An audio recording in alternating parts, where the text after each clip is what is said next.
Yang terhormat Bapak Ketua Komisi 3 DPR RI, yang kami hormati seluruh anggota Komisi 3 DPR RI, ada Bapak Jenderal dan rekan-rekan yang lain. Yang kami hormati pula ada Bapak Kapolda,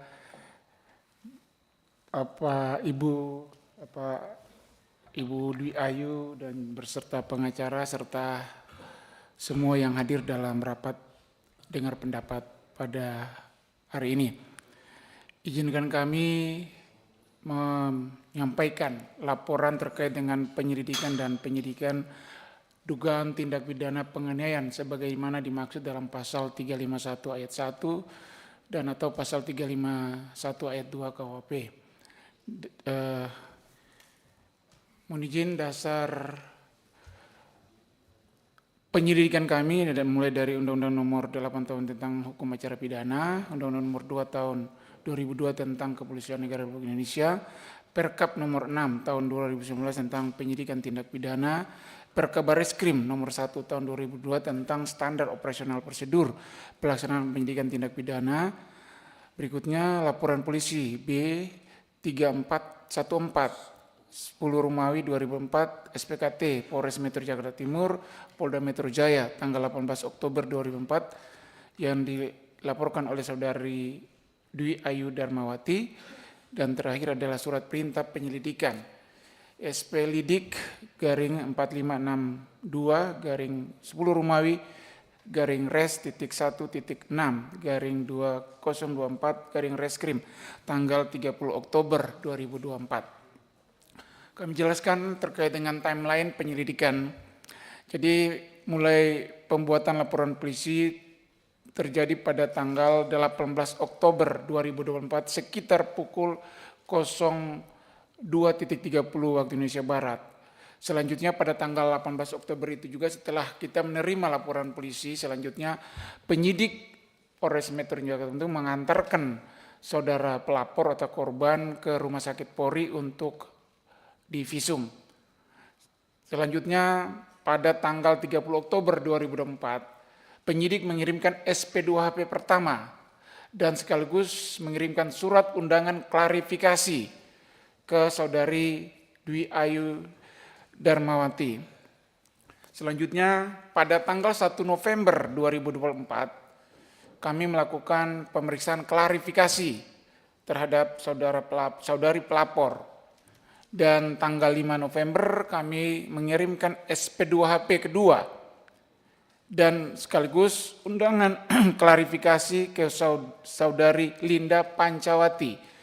Linda Pancawati pada tanggal 5 November 2024. Kami jelaskan di sini kami mengirim surat panggilan kepada Ibu Linda karena sesuai dengan berita acara klarifikasi dari saudara pelapor, dia menyebutkan ada 2 saksi yang melihat pada saat itu, yaitu Ibu Linda Pancawati dan salah satu rekan kerjanya bernama Cika. Berikutnya, karena kami tidak mengetahui alamat Cika, karena hanya menyampaikan dan nomor telepon dan kami sudah menghubungi Cika. Berikutnya, tanggal 21 November 2004 kami melakukan pemeriksaan klarifikasi. Kami jelaskan di sini bahwa memang ada jangka waktu dari tanggal 5 sampai tanggal 21 karena ada dari saksi yang akan kami meminta pemeriksaannya ditunda ke tanggal 21 November tersebut. Selanjutnya kami mengirimkan SP2HP ketiga dan undangan klarifikasi ke saudara Zor Sugama Halim, saudara terlapor, pada tanggal 29 November 2004. Jeda waktu itu kami telah berkomunikasi dengan saksi yang disampaikan, salah satu saksi teman kerja saudara Dwi Ayu Darmawati bernama Cika ini, tapi selalu mengulur-ulur waktu dan sampai saat ini pun yang bersangkutan pada akhirnya menyampaikan kepada kami dia tidak akan menjadi saksi terhadap kasus ini.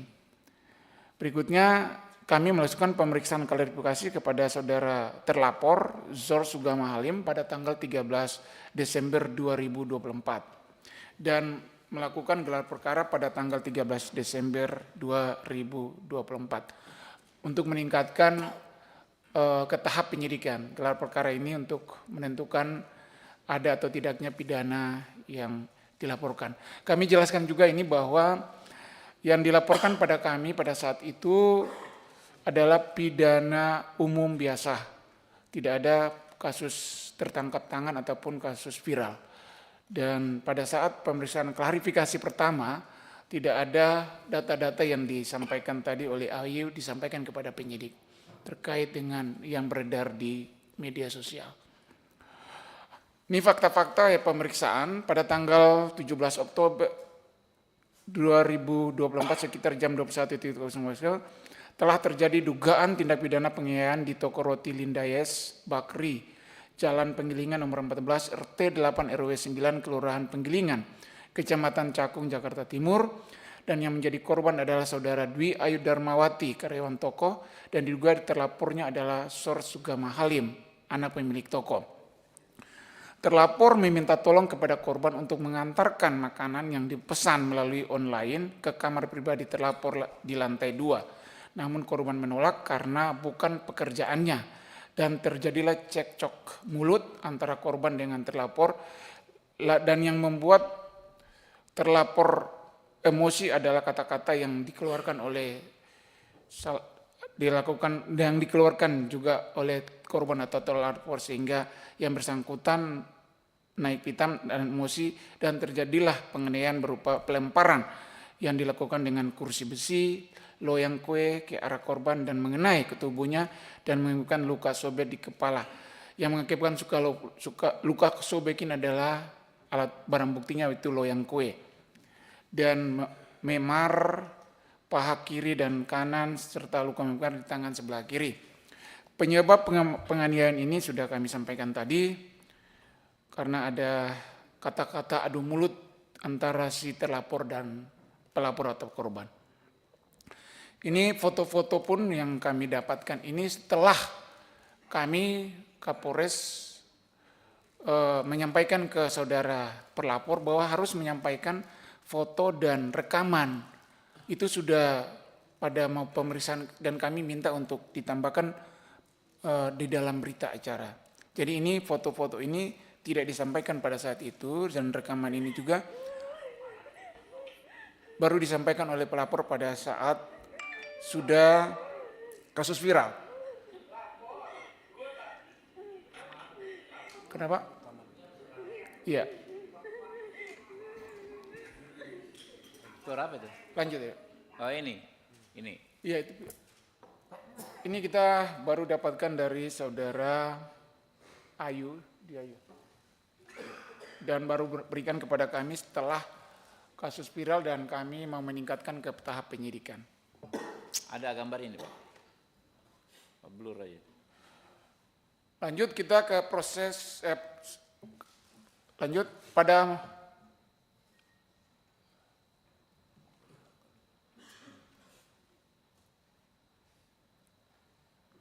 hari Jumat tanggal 1 November 2004, penyidik atau penyidik pembantu melakukan pemeriksaan keterangan klarifikasi terhadap saksi korban yaitu saudara Dwi Ayu Darmawati.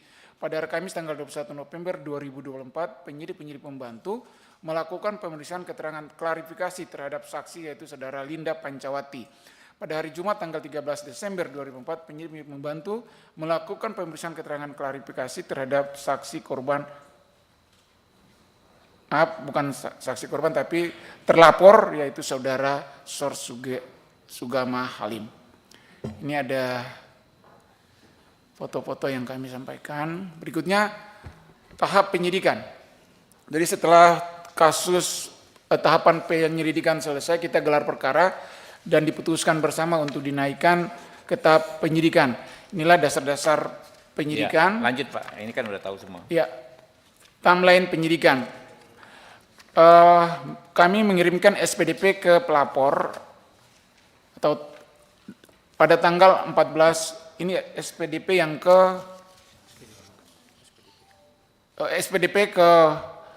pelapor pada tanggal 14 Desember 2004. Berikutnya pada tanggal 14 Desember juga kami mengirimkan surat panggilan kepada pelapor. Dan tanggal 15 Desember kami melakukan pemeriksaan terhadap pelapor dan para saksi. tanggal 15 Desember juga kami melakukan penyitaan barang bukti.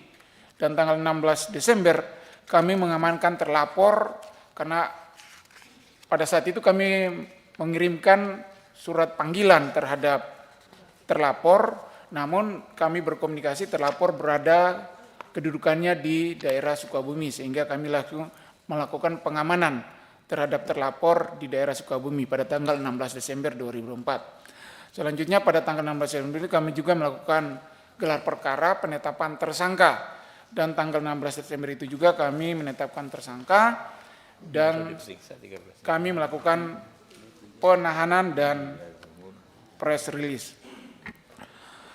Proses penyidikan pada hari Minggu tanggal 15 Desember 2004, penyidik pembantu melakukan pemeriksaan terhadap saksi korban yaitu saudara Dwi Ayu Darmawati. Pada hari Minggu tanggal 15 Desember 2004, penyidik pembantu melakukan penyitaan barang bukti. Pada hari Senin tanggal 16 Desember, penyidik pembantu melakukan pemeriksaan terhadap saksi yaitu saudara Linda Pancawati. Pada hari Senin tanggal 16 Desember 2004, penyidik pembantu melakukan pemeriksaan terhadap tersangka yaitu saudara Sor Sugama. Perlu kami sampaikan juga di sini bahwa salah satu saksi teman rekan kerja daripada pelapor sampai saat ini tidak mau diambil keterangannya sebagai saksi. Dia menolak untuk dijadikan saksi. Namun kami sudah berkomunikasi dan kami sudah mengirimkan surat resmi untuk segera yang bersangkutan juga dijadikan saksi karena terdapat di dalam BAP saudari pelapor. Ini barang bukti yang kami sita. Yang pertama adalah 1 buah kursi besi, 1 buah loyang, 1 buah mesin EDC BCA, 1 buah patung pajangan. Kursi sebesar ini dilempar, astagfirullahaladzim, benar-benar. Dilempar ke Mbak Ayu ini, yang sebesar ini. Oke, lanjut. Ya, ini proses penyidikan yang dapat kami tampilkan. Yang bersangkutan itu tersangkanya. Coba lanjut Pak. Ini tersangkanya yang berbadan besar, saudara Zor Sugama Halim. Demikian yang dapat kami sampaikan. Dan kami dari Polres Metro Jakarta Timur berharap ada masukan, arahan, dan kami mohon maaf apabila dalam penanganan kami ada hal-hal yang kurang ataupun tidak layak kami lakukan, dan kami mendasari proses penyidikan ini sesuai dengan SOP yang berlaku di dalam proses penyidikan tindak pidana yang berada di Polri sesuai dengan Perkap dan Perkabareskrim. Demikian yang dapat kami sampaikan. Wassalamualaikum warahmatullahi wabarakatuh. Shalom, Om Santi Santi Santi Om. Waalaikumsalam. Sebelum ke rekan-rekan anggota, sedikit saya konfirmasi ke Pak Kapolres. Ini pelaku ini kasat mata terlihat dia sakit jiwa atau apa sih? Mohon izin Pak, itu kalau kasat matanya seperti yang disampaikan oleh Bapak yang terhormat Ketua, tapi kami tidak bisa mengejas ataupun kami tidak bisa menentukan. Tega itu gitu kan? Kami akan melakukan pemeriksaan. Jadi kayak bukan manusia gitu loh perilakunya. Kami akan melakukan pemeriksaan psikologis yang bersangkutan. Iya, tapi jangan jadi alasan pemaaf nanti Pak. Siap. Ya. Oke, mungkin langsung suhu kita Pak Rikwanto.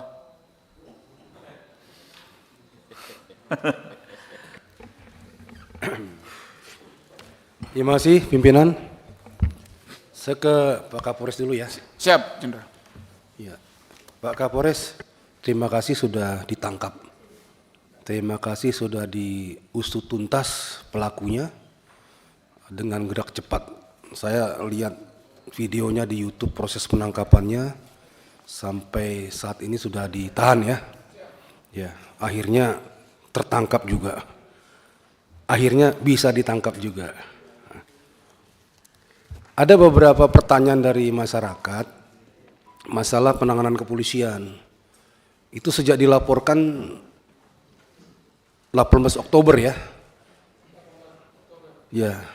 Dan tertangkap 16 Desember. Ya, kurang lebih 2 bulan. Padahal itu penganiayaan kalau dikategorikan luka tadi itu ya, kategori yang ringan tapi bisa juga berat. Kalau dia pingsan dirawat jadi berat itu. Ya, tapi apapun yang terjadi dari videonya terlihat bahwasanya itu berat ya, karena dilempar pakai segala macam, kena badannya bahkan yang vital. Ya, bisa efeknya lebih jauh lagi kalau tidak dihentikan. Dan jadi pertanyaan masyarakat itu kan, kenapa kasus yang tanda petik sederhana seperti itu, lukanya ada, saksinya ada, barang buktinya ada, kemudian TKP-nya juga ada, lengkap, ya, dan lain sebagainya, termasuk videonya juga ada, kok sampai 2 bulan begitu. Saya tadi lihat penyelidikannya hampir 1 bulan, terus penangkapannya hampir 1 bulan juga, itu pun setelah viral. Nah ini jadi catatan juga, seharusnya itu bisa lebih cepat lagi ya.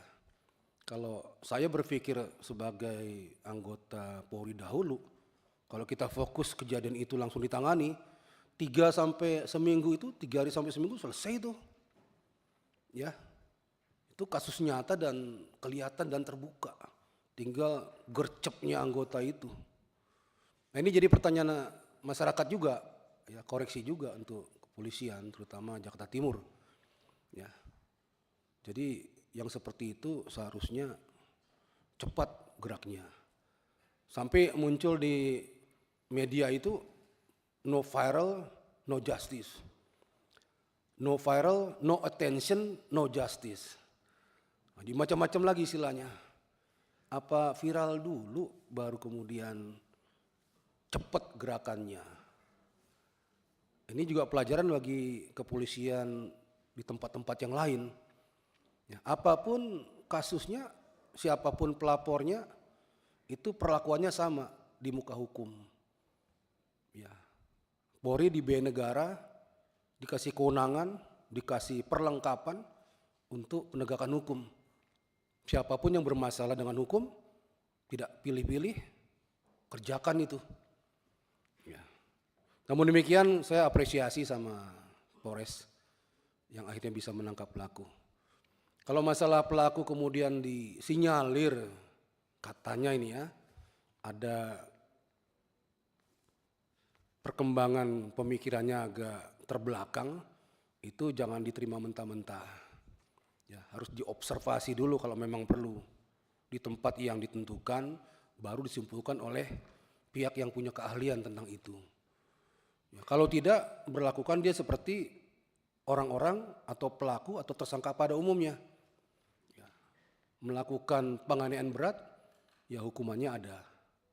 Ini koreksi saja kepada Jakarta Timur dan kepada seluruhnya anggota kepolisian. Jangan pilih-pilih dalam menangani kasus, jangan nanti-nanti.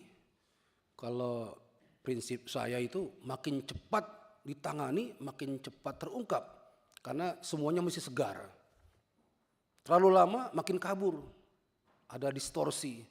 Apalagi nanti ada yang datang, itu sahabat saya, itu teman saya, tolong Pak dibantu.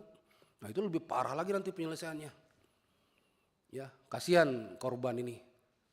Apalagi sampai kehilangan motor ya, udah jatuh timpa tangga, ditipu pula. Ya barangkali Pak Kapolres berkenan mungkin itu motor yang hilang ya, supaya kembali lagi cari pelakunya atau bagaimana.